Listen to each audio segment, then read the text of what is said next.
Any WWE fans on this channel?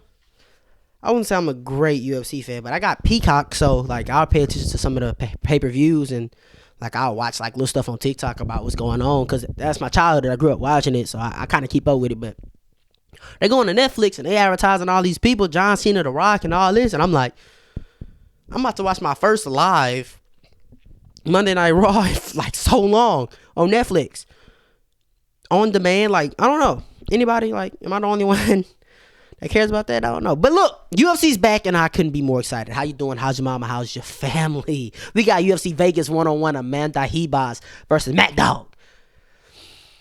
And I'm just so grateful. You know, I could watch Rose Namajunas versus Carla Esparza 2 in the main event and be happy, because we got fights back.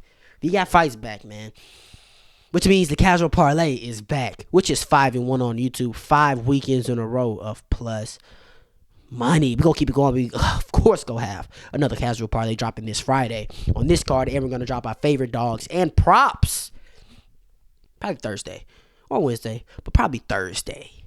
So I'm going to start at the top of the card at the main event, work my way down to the first fight of the early prelims. As I work my way down, the explanations and the predictions and the blah, blah, blah may get a little shorter and more vague. Stick with me. Starting off in the main event, I'm so happy. We got UFC back. We got Matt Dog versus Amanda Ribas. This is a rematch from like a few years ago.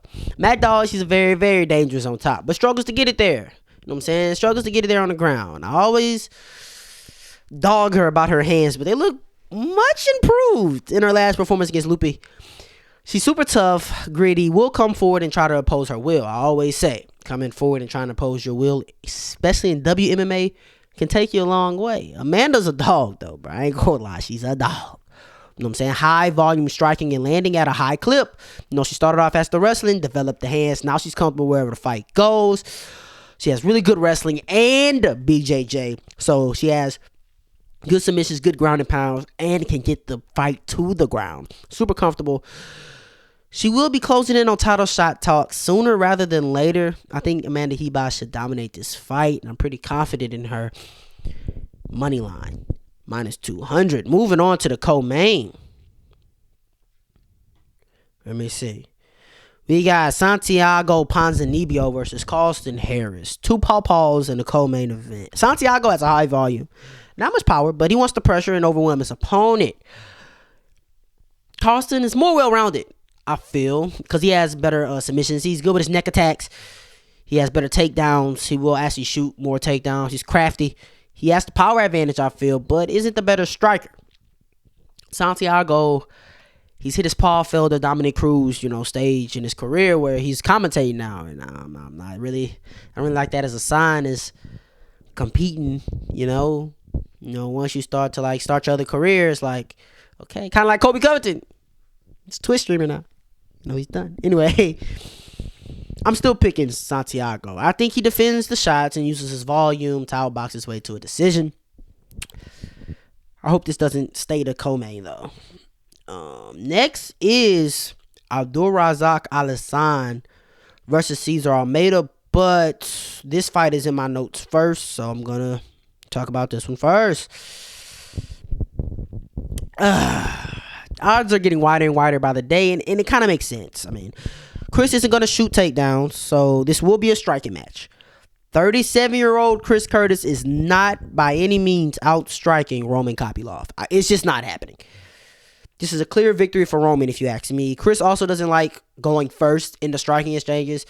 He wants to use his Sean Strickland Philly shell striking style, counter striking, jabs, and he'll work the body. But it's just not going to work against Roman. He's too dynamic on the feet. In a kickboxing match against the former kickboxer, he's going to be faster. He's going to be more technical. He's going to mix up more shots. He's going to be using his kicks very well. Roman Kopylov should win. And then moving on to Cesar Almeida versus Abdulrazak Alhassan. Now, I ain't going to lie. I feel the same way about this fight as I do Kopylov versus Curtis. But Abdul got that big boy power, okay? And he can strike. But he's not beating Cesar Almeida without shooting a takedown. And, well, he has a higher chance of shooting a takedown than, I would say, Chris Curtis. But he's not going to shoot. And he's not going to clinch to work his judo and his trips and his throws. I think Caesar's going to keep him at range and outstrike him. I simply think Caesar will outstrike Abdul Razak Al Hassan and might find a finish. He might find a finish. Be honest. Moving on. We got C-Rod versus Austin Bashi.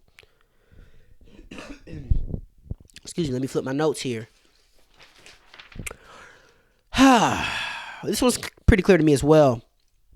I'm very confident in damn near all my picks in this fight, in this card, so I can look silly or I can look like a genius. But for this main card, I think I'm gonna go undefeated.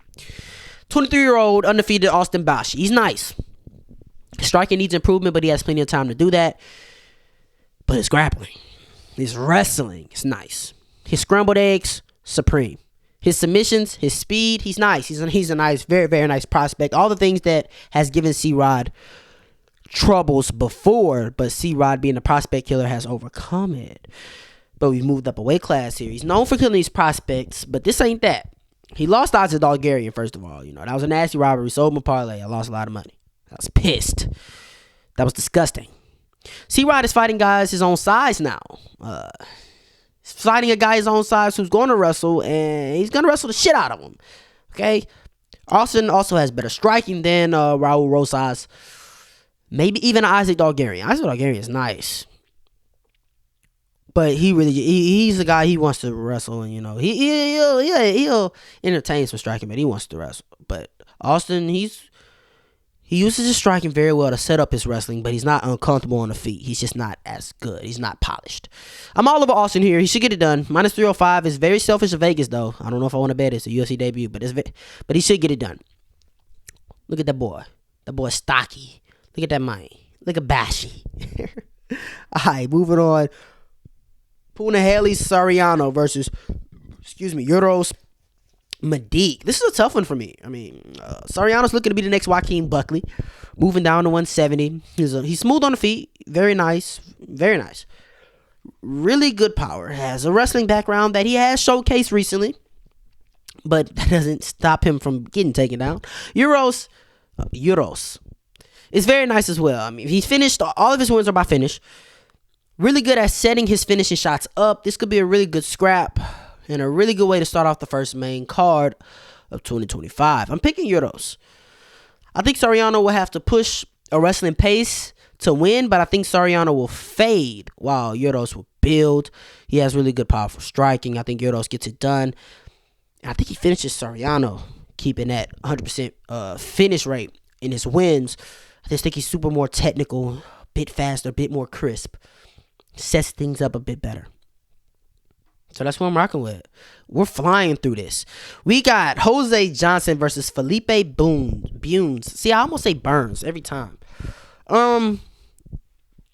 Jose, ridiculously lengthy. At flyweight, in the flyweight division, standing at 6 feet tall.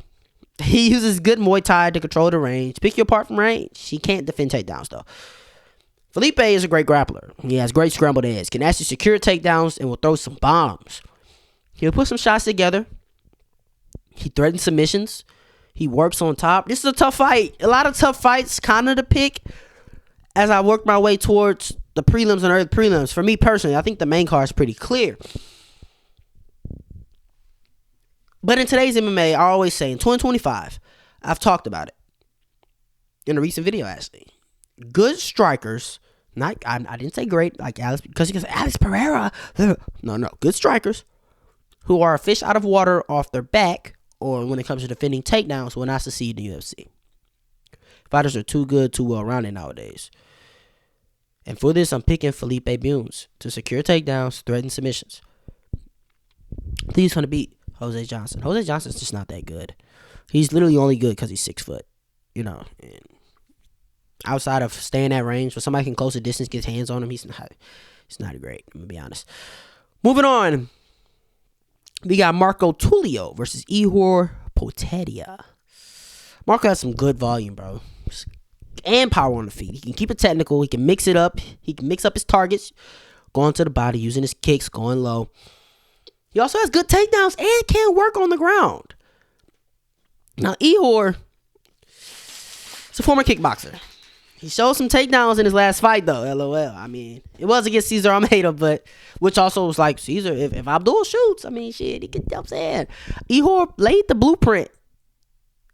But then again, Abdul Razak Alisane, he's not really shooting double legs, shooting single legs. He really wants to trip and throw and clinch, so I'm still rocking with Cesar. Anyway, Ihor is a big underdog in this fight, and it makes sense. He's very hittable and very wrestle-fuckable. Pause? I don't know. I'm picking a debut in Marco Tulio. Odds are a bit wild. I don't like picking UFC debuts, but I picked 2 at this fight card so far. So hopefully that doesn't breaking my rule doesn't, like, you know. And I might end up picking a third. You know what I'm saying? Anyways, we got Thiago Moises, who's only 29, which is freaking wild, versus Trey Ogden. Thiago is pretty well-rounded. He wants to work on the ground and get his BJJ going. Okay, he can definitely hold his own in the striking, but he's usually a bit behind. His matchups have been insane. I mean, we could go look at it. You're looking at Benoit Saint Denis, Ludovic Klein, who is a fucking monster. I hope they start raising him up. Like, I'm a firm believer there's a level that he beats your Mitch Ramirez's and your Costas, but there's also a level Joel Alvarez, Benoit Saint Denis, Ludovic Klein. You know, there's a level that he clearly loses to. Here, I can zoom in on that. So it clearly loses to. And then there's a level that he clearly beats. This was tough, though, because I believe Trey Ogden is on Thiago Moises' level. Trey is a grappler. He wants to shoot. Pretty explosive with him. He can land with some big power, you know, hurt you a little bit, but he has good takedowns, and when he gets you there, he wants to keep you there. Thiago could get a bit nerdy off of his back, too. I'm under belief, though. Like I said, there's a level that Thiago clearly loses to, that he clearly beats. I believe Trey is in a level that loses to Thiago. I think both fighters are on the same level, though. Like I said, I think the fight will be competitive, but I think Thiago could edge out a decision. Now moving on, we got another UFC debut on short notice. Can't open it because it's that new. Preston Parsons versus Jacoby Smith. Jacoby is a bit of an animal, bro. I'm not gonna lie. Dude is super powerful and explosive. Uses big lunging movements on the feet. Excuse me. They're slow, but they're big and powerful. He wants to wrestle, though. This is what he wants to do, so he can implement his ground and pound. Once he gets his hands on you, bro, he's a wild fucking animal. I mean, great trips, great throws, super powerful. Really good ground and pound as well. I mean, Preston Parsons finds himself in a pickle. He comes forward throwing wild, but likes to work his BJJ. His wrestling isn't that great, however, to get his BJJ going. I think this is a tough matchup for Preston. I think Preston walks forward throwing his wild shots, but I think he walks forward and walks into bombs from Jacoby and then gets taken down and ground and pounded. And Jacoby being that stocky, that base, I don't think Preston's going to be able to take Jacoby down. So it's all about if Jacoby's in good shape on short notice. Can he go 3 rounds? I don't know, but I think this would be a very competitive fight. And if he can keep his cardio, I'm liking Jacoby Smith to beat Preston Parsons. Now we got Arnesta Caracate versus Nikali Cagliari. Ernesta's a high volume striker it's effective too. Good combinations and good movement, good footwork. Not a finishing threat as far as power. Kind of like a WMA Josh Van, you know, unless you get overwhelmed, she's probably not gonna finish you. But really good on the feet. Nikali, she's a mad striker. She wants to grapple though. Her takedowns are also mad, but she has good clinch game, and when she does get you down and she's on top, you could be in trouble from the ground and pound and the submissions. Damn, look at her base. God damn. You sure they in the same weight class? Shit. Anyway. The problem is, Ernesta could not defend a takedown. She can't defend a takedown that well. But Nikali can't shoot them very well as well. The odds are too wide. I think a plus 3.5 on Nikali could be a play. But I do think Ernesta wins. Staying mobile, using that footwork, touching her up. And even if Nikali does like take her down If she takes her down, she probably holds her there though. That's the dilemma. But if it comes to like clinch and Kali's struggling and she's in the clinch, Ernesta, her clinch work probably won't like swing rounds from the damage and the strikes that Ernesta has landed. So I'm picking Ernesta. Decision. Now we got Magomed Ghaziasulov versus Bruno Lopez. Look at these player builds. It's crazy. It's crazy. Magomed is freaking good, dude. Starts fast and can keep that pace. Good cardio. Good takedowns. Striking to complement it. Tries to impose his will. I like that. He's taking on Bruno, who I personally don't think matches up well with Magomed. He's a scrapper, though. He has decent volume, decent takedowns. He can work on top. Magomed doesn't have the greatest defensive takedown defense.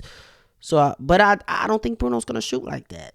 And I think his takedown defense is good enough to defend a Bruno Lopez takedown. And I think he's going to be able to piece him up on the feet and outpace him, outwork him. Magomed at minus 200. It's a really, really good play. Y'all stay tuned for my favorite underdogs, props, and casual parlay. We could talk more about that. Now we got Fatima Klein versus Victoria Dudakova. What the fuck are these odds, ladies and gentlemen? I made money off of Sam Hughes plus 3.5. I'm gonna be honest, and I bet against Victoria there. Vicky ended up losing, but by no means is she a bum. I mean, neither is Sam Hughes. I was rocking with Sam because of her pace and her cardio. Vicky can strike. Vicky can grapple. She's a complete package, but just not quite fully polished yet. She's super young, and Sam took advantage of that. Who the fuck do you guys think Fatima Klein is? Prime Ronda Rousey? You know what I'm saying? Is this 2015? Is this 2014? What the fuck going on? I can see how she's the favorite, but minus 800? Tell me plus 3.5 on Victoria Dudakova is going to be plus money. That might make it in the casual parlay. Fatima is not minus 800 good. She's good, but she's not minus 800 good. Not against Dudakova. And now she does come forward. She tries to push a pace. All the things that Sam did to edge the victory out. Good takedowns. Okay on the feet, but uses her striking to set up her shots. She works good on the ground and does have good cardio. I think Fatima wins, like I said. But I think Victoria could win. I think this is a competitive fight. I don't think she finishes Vicky, nor do I think she shuts her out. Vicky plus 3.5 is a good play here, boys. Against Sam Hughes, one judge gave Victoria that fight, and the other two who gave it to Sam Hughes still gave Victoria one round. So plus 3.5 is very alive here. I love Victoria plus 3.5 here. I really do. Now opening up the card, we got Naruyo. Is it Naruyo or Narulo? I don't know. Versus Joe Selecki. Short notice replacement in Joe Selecki. The original pick was Narulo, but now I'm more confident in it. Joe has good BJJ, okay wrestling, but Narulo is really, really good wrestler. And we'll mix it up. Fights behind a crisp jab, shoots a lot, will outwork his opponent. He should win this comfortably.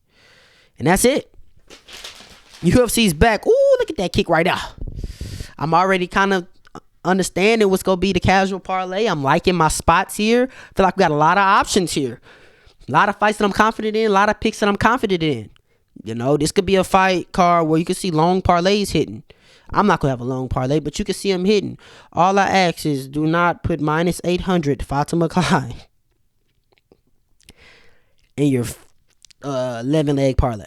That's all I'm asking, man.